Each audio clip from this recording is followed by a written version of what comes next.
So I'm going to do the intake now. It doesn't really require much. Nothing really I can do about this here is for the bottom ring drops into the intake, so I need to leave that for support. The top ring does not come down, and because of that, where the ring end is, it doesn't make a difference then over here. That's already as wide as it can really go, but I'm actually going to take it just slightly into this black line and then bevel it from there. So it'll be about to the outside edge of that black line, and that's really it. I mean, I'll go ahead and polish it too a little bit just to make it look uniform, but it doesn't really make a difference. Alright, so I got the intake done. I didn't have to do too much. Just widened it, beveled it, polished it. I mean, it's hardly polish. It's just to make it look more uniform. But realistically, it doesn't really matter in this. It's not like I have big gouges in my grinding or anything. But, hit it with 60 grit. I'd rather use 80, but I'm out of 80. 60's fine. I mean, I could use 120. It just takes even longer and it's kind of smooth. So that's good. That's done. That ended up landing at 81.5. I didn't lower it at all physically. I mean, as far as grinding goes, just lowering the jug is what put it down to 81.5. So now I'm going to go ahead and do the exhaust. Alright, so I finished the exhaust. Ended up at 101. And I really went above and beyond with this port. I don't know why. I just decided to make it look really pretty. And it did. It turned out really good. Took it to 500 grit. Really spent a lot of time sanding on it. Just wanted to get every little nick. I mean, there's a few little nicks in here, but...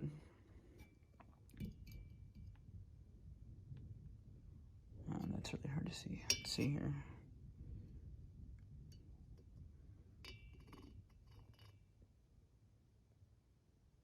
You get the point. Pretty square on the sides and good shape on the roof, and just turned out great.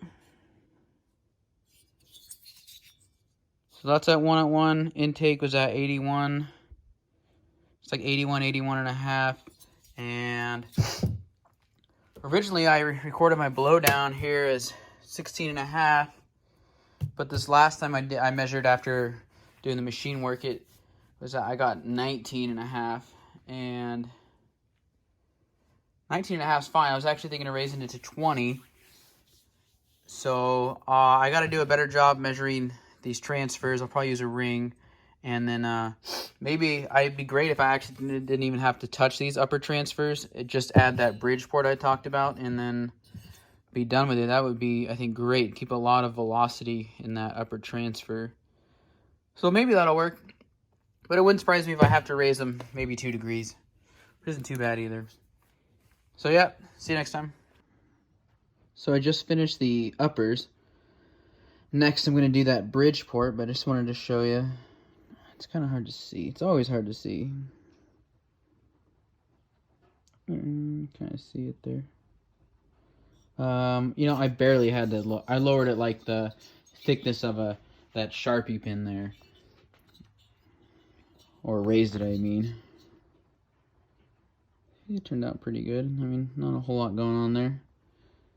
Just knocked the edge down a bit and rebeveled and hit it with some 120 grit. So yeah, now I'm going to add that bridge port. Okay, so I got the bridge port done. That's basically just going to help. I know it looks kind of goobery in there, but it's not really that bad. It's going to help with bringing transfer in from the case as the piston's traveling down to come up, get more transfer then above the piston, which means it's going to compress more air because there's going to be more air in there, or fuel mixture, and then it's going to allow me to actually run more fuel because there's more transfer getting up there, and it's going to cause a bigger explosion when it sparks. So I've actually found the saw holds a little better RPM when I do this, and the overall compression seems to always be a little higher than without these. So I think it's worth it. It's really easy to do. I don't go too huge on them. I've seen much bigger and much deeper ones. I don't go that big on it, really. So I'm going to throw this in the ultrasonic and start getting all the parts together for this thing. And once this comes out of ultrasonic, I'll go ahead and put that on the night, seal it up, and I can start putting it back together. So here's an interesting one. I've never encountered this. So I got this muffler already. It had a little bend on the top, and it took quite a bit of grinding actually and bending to get this new front cover to fit on here. And anyways, you know, it looks nice. Look at this.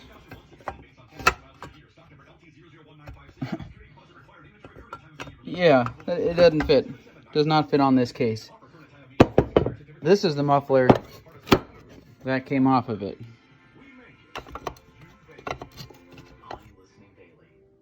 No problem.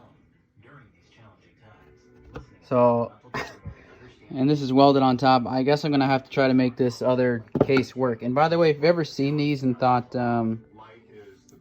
these are dual ports, right? Everybody always says it's a dual port. They're not. So, this is the inside. This insert goes in here like that. Well, if you look at this, it's solid. So there's literally nothing comes out of the front of this muffler. There's your muffler right there. So I know a lot of people have said that, oh, you know, the dual ports mufflers, they bring a little more money, they're more sought after, blah, blah, blah.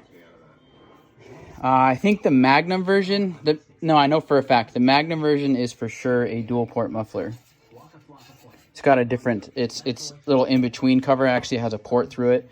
I mean, you could just simply drill some holes in that and call it good, or leave it empty like I did.